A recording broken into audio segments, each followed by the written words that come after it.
Wine. It's lovely stuff. And I think most people have some idea how wine is made. It all begins with grapes. But how? How did people find out that you can make wine?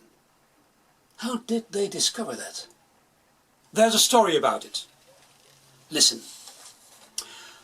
Once upon a time, no, not thrice upon a time, even not twice upon a time, just once. Once upon a time there was a king who was fond of grapes. He could eat them all day, every day. So his gardeners had planted early ripening varieties, late ripening varieties, to ensure that the grape enjoying season of the king would be as long as possible. But no matter how long it was, every year came the day that the king was eating the last grapes of the season. And that annoyed him, that frustrated him, it made him ill-tempered. But one day he had an idea.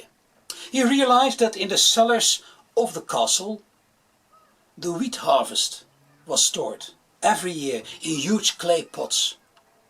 Why not store grapes? A brilliant idea! The king was very pleased with himself and he ordered new pots. And the next autumn, most of the grape harvest was stored in brand new pots. And every pot was closed with a wooden lid. When the fresh grapes were eaten, a servant was ordered to go to the cellar to fetch some bunches of grapes for the king. The grapes were a precious treasure, so the cellar was guarded by 2 stout guards. And when these 2 guards saw the servant coming, they stepped aside to let the man in. And the guards heard how a wooden lid was removed. But then they heard something else. The sound of something falling. And the guards turned around and they looked into the cellar and they saw the servant laying on the floor. They went in and dragged the man out into the corridor. And there the man opened his eyes. He scrambled to his feet and he looked at the guards. "I'm not going back in again. The grapes, they smelled strange. They are bewitched. They made me feel dizzy. They are poison. I'm going to the king." And the man went to the king to report. And the king was furious. His precious grapes had turned into poison. Why? And how? He could only think of one explanation. The gods had punished him. Punished him because of his pride. Because of his attempt to eat grapes all year round. Though the gods only provided these grapes during a short period. And the king decided to leave the grapes where they were and to wait till next autumn. Now the king had a daughter, an 18-year-old girl, a lively girl who was a bit bored with the life inside the castle. So as soon as possible she went out. As often as possible she went out. And her favourite outing was a visit to the market. Oh, she loved the stalls with the fruit, all the colours of the fruit. She loved the smells of the spices and herbs. She loved watching the animals that were sold there. And every time she went to the market she paid a visit to the stall of the cheesemonger. She liked cheese, but that was not the only thing she liked. The son of the cheesemonger. He was a friendly boy, nice curly hair, friendly smile, beautiful eyes. And he was always kind to her. He didn't know that she was a princess, she was incognito.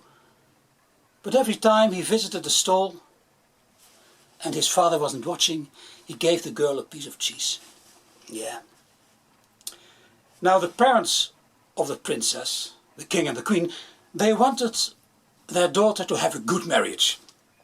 Well, that is to say, politically spoken, economically spoken. So from time to time a prince was invited to have a cup of tea with the princess. Ah, the princess, she hated those sessions. All those princes, they were... Some of them were boasters. Others were dull. Some were extremely shy. And some were terrible dandies, you know. She didn't like it. And one day she decided to tell her parents that she was already in love with someone else. And her father was surprised. Well, who might that be? Well, Daddy, you know, sometimes I go to the market and, you know, there the son of the cheesemonger. What? A peasant? He smells like cow dung and goat's droppings. You are a princess, you're going to marry a prince, not some cheese peasant. Go to your room, and you're not allowed to leave the castle. And there the girl went to her room, and all the staff was ordered not to let the princess go out of the castle again. So she was locked in. And on market days, she went to the highest tower and she looked out of the window, and then sometimes she could see the boy. But it only made her feel more miserable. And after a while she decided that she didn't want to live without that boy. She didn't want to live at all. And she remembered the pots in the cellar, the pots with poison. So she went to the cellar. The cellar wasn't guarded any longer, so she went in and she removed a wooden lid and she looked at the grapes. They had turned into a red-purple liquid. She put her hand in the liquid. She scooped some out and she drank. That didn't taste too bad. Well, that was good. That would only make it easier to go on. And again she drank, and again she drank, and she drank, and she drank. And after a while she was found walking in one of the corridors of the castle. Well, walking, she was kind of drifting from one wall to the other wall. And she was giggling all the time. A servant found her and brought her to her parents. And they couldn't believe their eyes. Their daughter, the beautiful white dress, was covered in red and purple stains. And the girl kept on giggling and laughing. After a while the girl managed to tell what she had done. And why she had done it. And the queen and the king, they were shocked. And they were worried. They were afraid. They were afraid that the princess was going to die. They stayed with her all night. But the princess, she slept. She slept and she slept. The next morning, the king was curious. That poison hadn't killed his daughter. It had made her laugh and giggle. He wanted to know more about it. And he went to the cellar with his golden mug. And he was followed by his wife, and by the doctor, by the servant and some advisors. And the king, brave as he was, in the cellar, he scooped out some of the liquid. And he drank. And he liked it. But he wanted to know for sure, so he tried another mug, and a third one. And the mug went round and round and round. And the rest of the day, this little company was found in the cellar. The next morning, the king was thinking, well, at least he tried to. And he realized that this liquid wasn't poison. So he wasn't punished by the gods. No, the gods had given him something special, had given him a gift. And he could only think that that had to do with his daughter.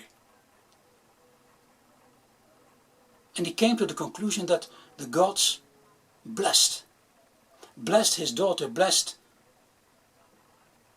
the boy from the market. It was right for the gods where these two were acquainted.